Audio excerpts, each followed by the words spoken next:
Hello and welcome to our webinar. My name is Lindsay Wilson, owner of Positive Performance, and today we're talking with Dr. Jenny Withicombe. So we're going to talk about the Brittney Griner Effect, coaching and recruiting the gay athlete. Before we get into sort of specific questions, Dr. Withicombe, can you tell us a little bit about your background? I know you've had a lot of experience in diversity training, and just interested in hearing a little bit more. Absolutely. Well, I did my PhD in sports psychology and sports studies at the University of Tennessee, Knoxville, and graduated in 2009. And shortly after, I started working with the NCAA in diversity and athletics. A lot of my background has to do with gender studies, Africana studies, cultural studies.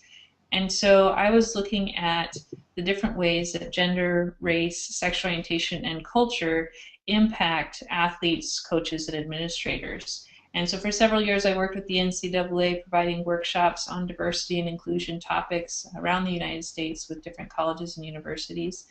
And more recently have worked as a professor in exercise science, sport, critical sports studies, ethnic studies, and those areas. So I've been providing this service through Withicombe Consulting for the last 4 years, and I've had a lot of success working with student athletes, coaches, and administrators on these issues.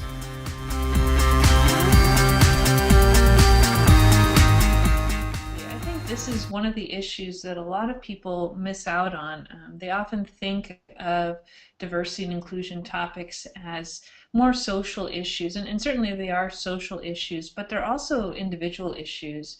If you don't feel accepted for because of your gender or your race or your sexual orientation, that is going to dramatically impact your performance. And we've even seen studies on this. Dr. George Cunningham at Texas A&M did one study in particular for the NCAA, looking at schools that received the Diversity and Inclusion Award, so schools that had made a conscious effort to be more diverse and inclusive spaces.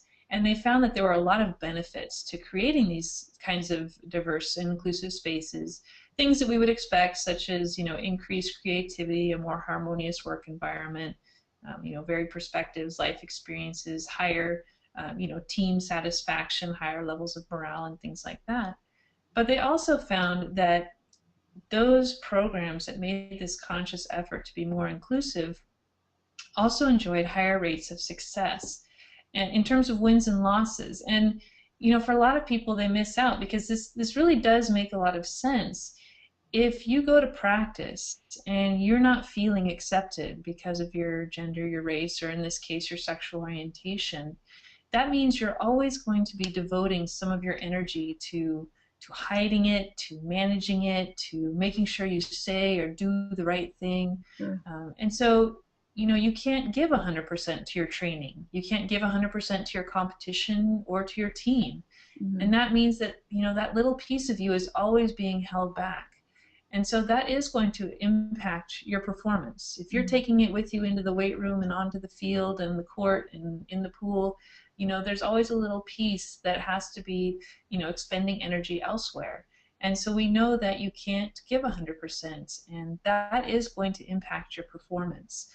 So homophobia and even, environments that are, not necessarily homophobic, but just haven't given a lot of thought to how to set up an inclusive culture can significantly impact gay athletes. When we're looking at how we set up the culture of our teams, a lot of folks and a lot of coaches understandably just, they don't want to talk about sexual orientation at all within their teams because there is so much stigma to it.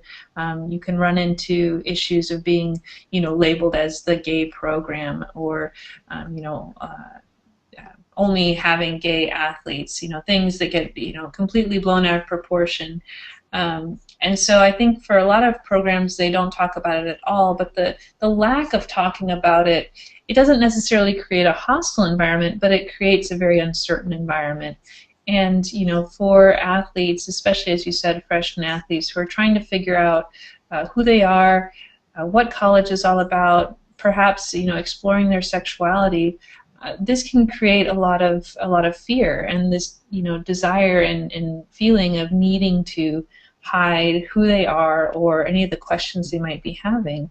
And so not only are you know, having some of that energy being expended learning how college works in the first place, but you're also having it, you know, being expended managing this identity. And so you're not going to be able to get the best performance out of your players if they can't feel like this is a safe space for them to be. I mean, teams are families, and if you feel like you can't go to your family and be who you are, it's very difficult to perform at a high level.